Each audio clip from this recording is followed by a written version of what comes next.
Hey guys, what do you get when you mix drunk adults, unsupervised teenagers, homemade death traps, and zero government regulation? You get Action Park, the only amusement park where the waiver was basically a death certificate and the lifeguards needed lifeguards. There's nothing in the world like Action Park. Today I'm going to be diving headfirst without a helmet or common sense into the most homicidal theme park, a place so dangerous it made Final Destination look like a daycare. We're talking about a park that was run like a meth-fueled Wile E. Coyote experiment by a guy who basically said, what if OSHA was just a suggestion? We'll cover the psychotic attractions, the human injuries that piled up like a Call of Duty kill streak, the lawsuits that rained down like confetti at a funeral, and of course, the maniac founder who ran this death trap like he was trying to speedrun a lawsuit. So buckle in.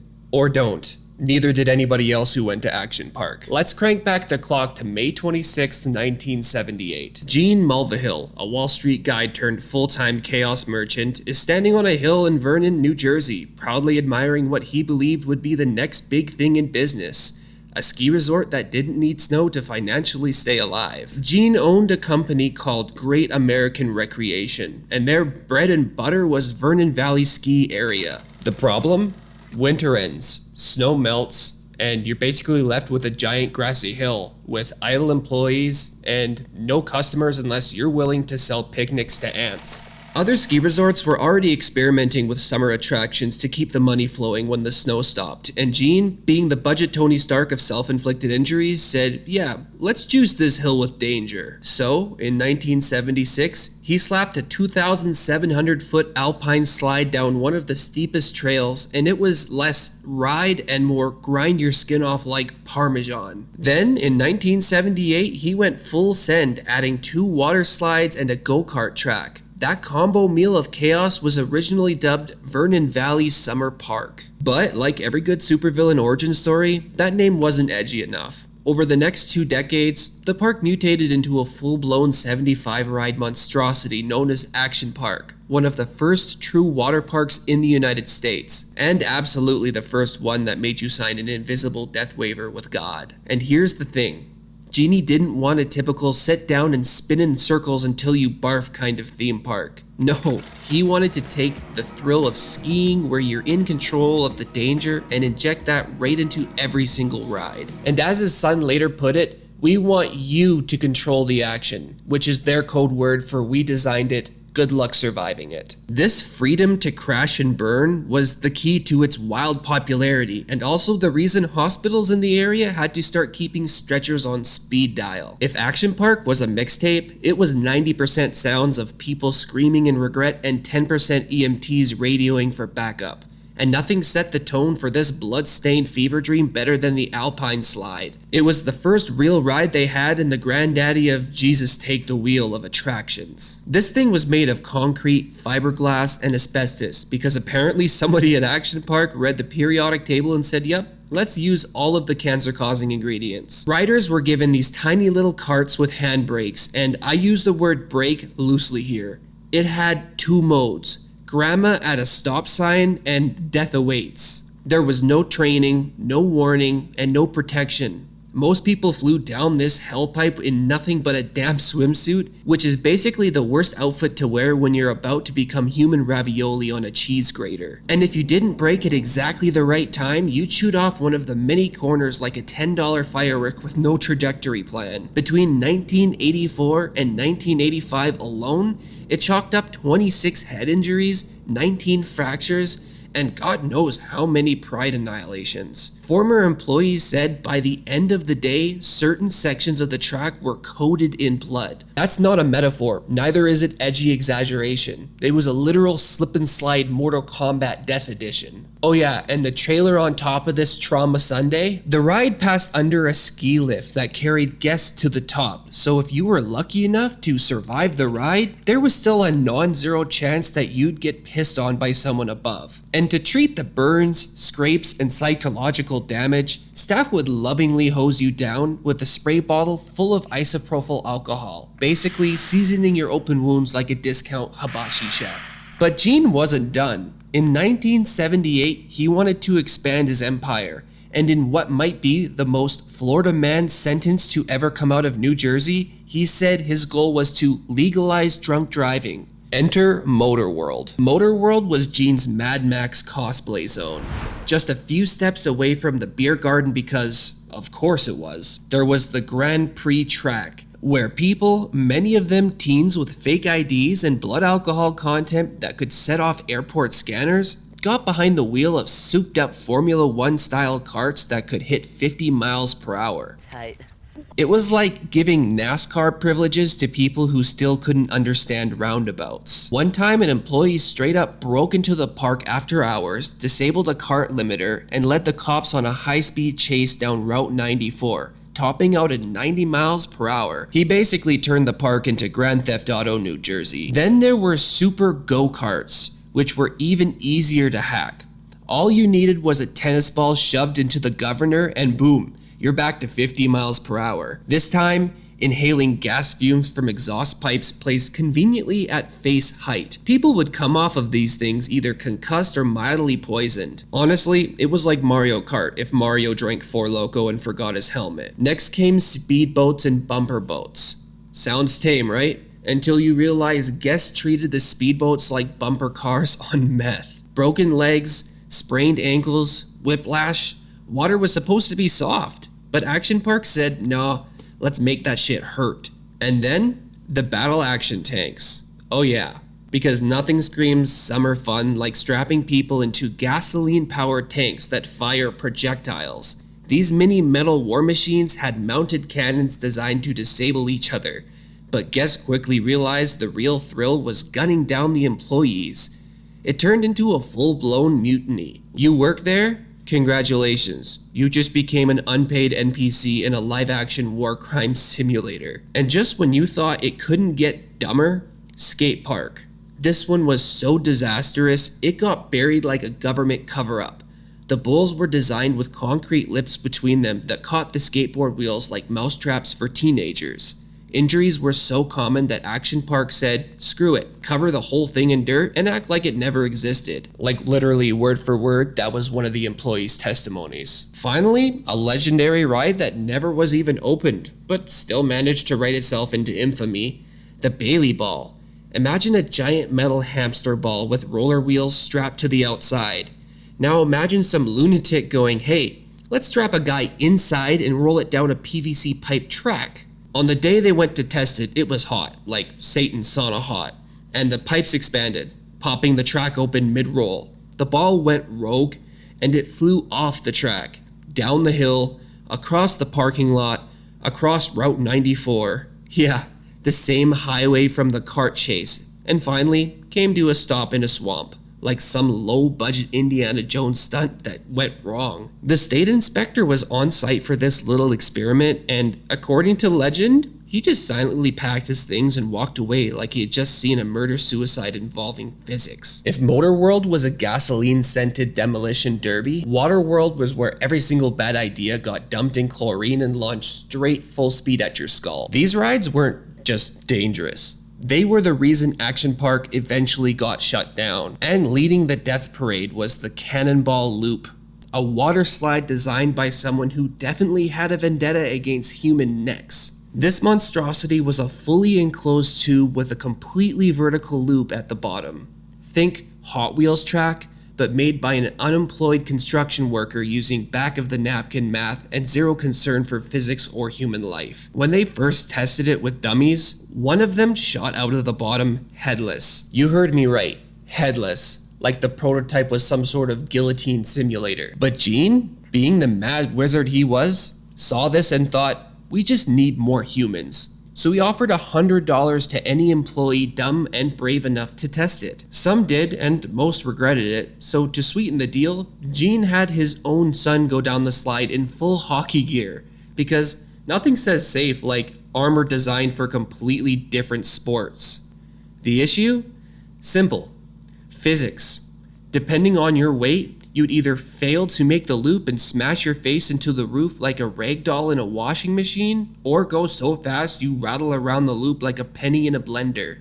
People were getting nosebleeds, concussions, and the cherry on top, lacerations from other people's lost teeth embedded in the wall. This thing was open for just 1 month before the state stepped in and put it down like a rabid animal. Then came the Tarzan swing, a steel arch with a rope swing suspended over a natural river-fed pool. Sounds relaxing, right? Until you remember this was Action Park. The water rarely cracked 50 degrees Fahrenheit, and people were cannonballing into it like it was a summer pool party. Instead, they got instant full-body shock and required rescuing immediately. One wrong swing and you'd release too late, slam into a concrete wall on the other side, and leave with more broken bones than a Mortal Kombat finisher. In 1984, one man even died from cardiac arrest after plunging into the icy water, proving yet again that Action Park didn't just break you, it froze you into submission. And if you thought that was deadly, which it was, then let me introduce you to the most infamous attraction in the entire park, the Grave Pool, as it's been dubbed. Officially called the Wave Pool, but nicknamed for its habit of stacking up bodies like a Black Friday sale at Best Buy, it was 100 feet wide, 200 feet long, and could pack in 1,000 people. The waves? Constant 1-meter monsters that went for 20 minutes straight.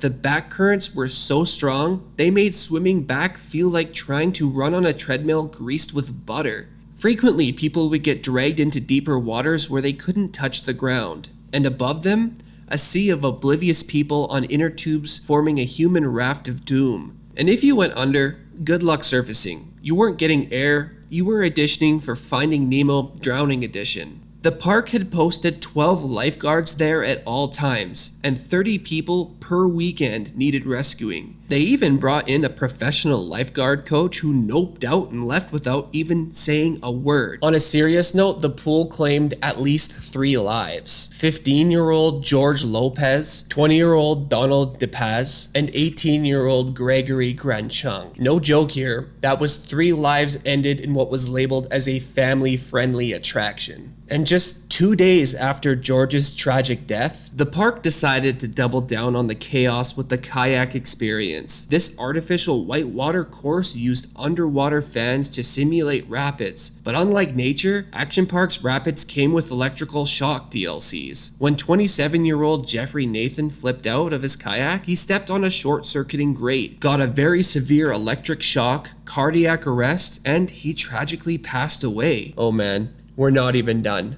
Next up is Surf Hill. It was a multi-lane slide where people raced belly first on a thin sheet of water to shallow splash pads. Sounds fun until people started colliding, jumping tracks, and hitting terminal velocity. Lane 7 was called the Backbreaker because it had an unexpected bump that launched people into low orbit while the track just kept going down. You land with the grace of a wet sandbag, and in a twist only Action Park could pull off, the ride was best known for ripping off bikini tops. Yeah, the riders came down with secondhand whiplash and full frontal exposure, and it was like a spring break horror movie where the killer is gravity. Then came Aquascoot, a slide where you rode a roller-covered sled, got launched into thin air, and then skimmed across a pool like a human skipping stone.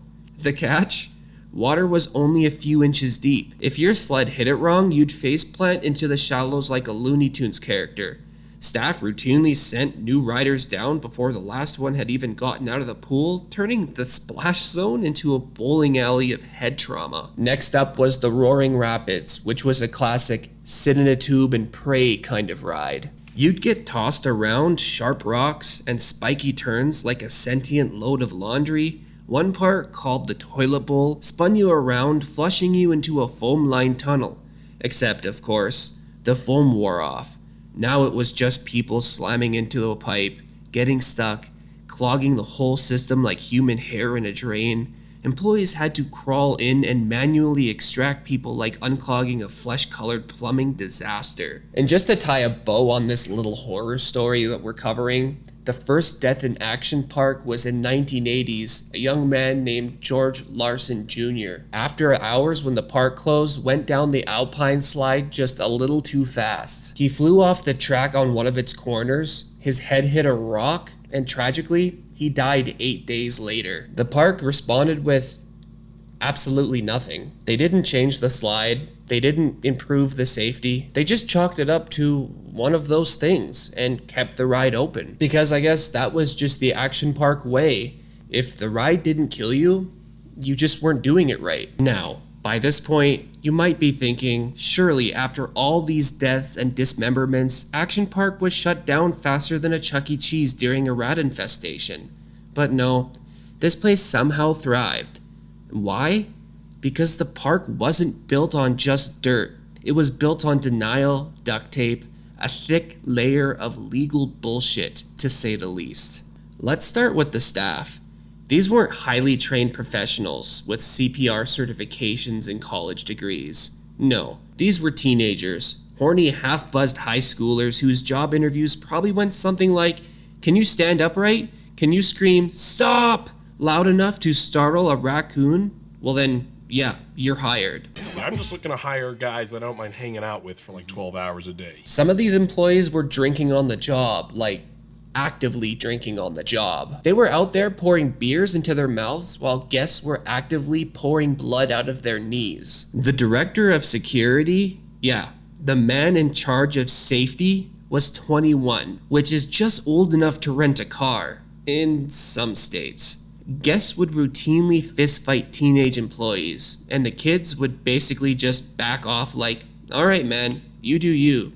Ride the alpine slide backwards blindfolded for all I care."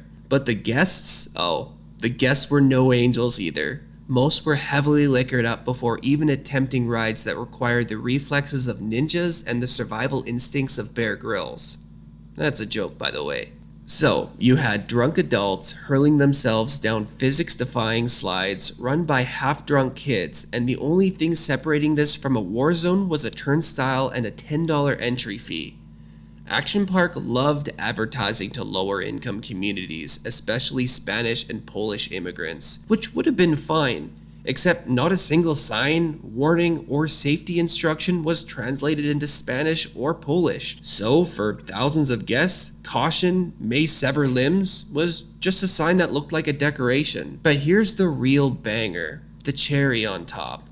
When asked about the risk of death, the park's owner, Gene Mulvihill, basically the Willy Wonka of wet cement, once compared his Death Trap amusement park to a beach. He said if someone swam out too far and drowned, it wasn't the beach's fault, it was their fault for swimming that far. My guy, you installed a death tunnel that launched people down a dark tube and flung them into a pool with no lifeguard, and you want to pull the Uno reverse card? Like, man, I don't know.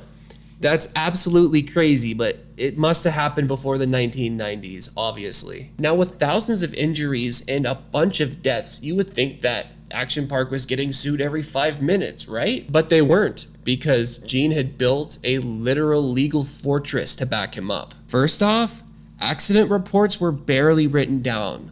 Like someone would break their femur and they'd go, "Here's $500 at a Pepsi. Please don't tell anybody." Gene only got fined once in all of the years of Operation Mayhem, and when the local town complained that the sheer volume of ambulances in his park was too much, Gene's response wasn't to make the park safer, it was to buy the hospital a brand new fleet of ambulances. Like, that's not fixing the problem, that's giving the Grim Reaper Uber Black. On paper, the park looked safe because lawsuits were squashed behind closed doors with stacks of hush money. Guests who tried to sue usually couldn't afford it, because the park had a legal team with the tendency of a honey badger on Adderall, so Action Park gained a reputation, which was, if you sue them, you'd lose twice. First in the courtroom, and then again when you realize your broken collarbone came with a broken bank account. But the Action Park didn't even have insurance. Nope, Gene didn't buy insurance, he became the insurance. Gene literally made up his own fake insurance company called London and World Insurance, which only insured one thing, Action Park. That's like burning your own house down and writing yourself a sympathy card. And it gets better. To back that fake insurance company, he created another insurance company called DOA Insurance, which honestly sounds like a cry for help if you ask me. So if someone got hurt, he paid out of his own pocket, then shoveled the paperwork like a blackjack dealer on bath salts to make it look legit. Shockingly, This scam worked for years, until it didn't. Eventually, the cost of paying hush money to half the tri-state area caught up to him. By 1996, hey, my birth year, there were over 2,400 lawsuits stacked up like unpaid parking tickets in hell.